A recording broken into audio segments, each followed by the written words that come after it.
Hi and welcome back to Take 5 with Leisa. Today I'm with David Baker. Hello.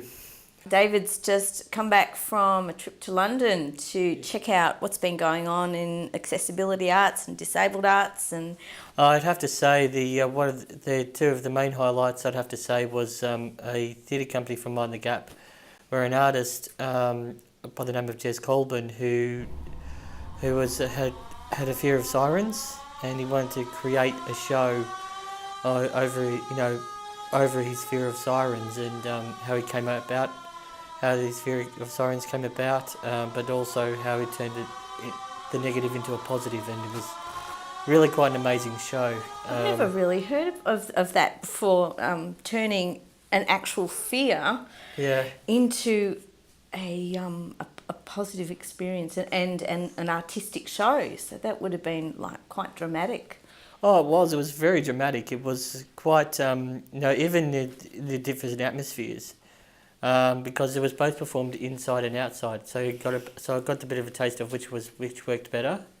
Wow. And we were talking before about an experience you've had of watching somebody in a wheelchair do some scuba diving. Well, for me, seeing the wheelchair, that was like the real face of Unlimited, because by seeing it scuba diving, I saw that as a poster of freedom.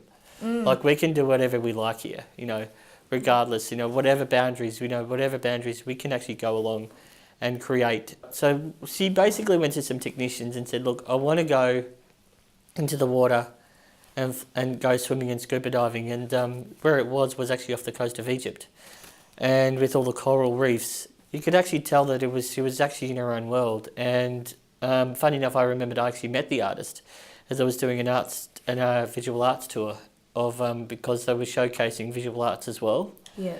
And I remembered sitting. I had no idea that she was in the room, and I was just literally sitting there, and I was chatting to her about it. And I said, look, it was just.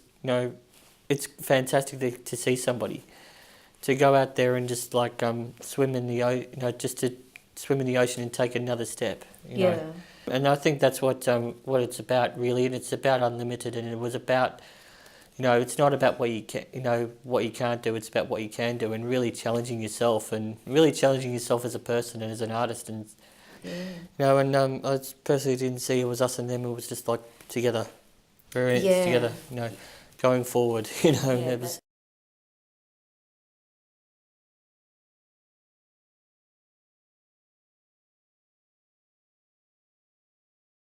Yeah.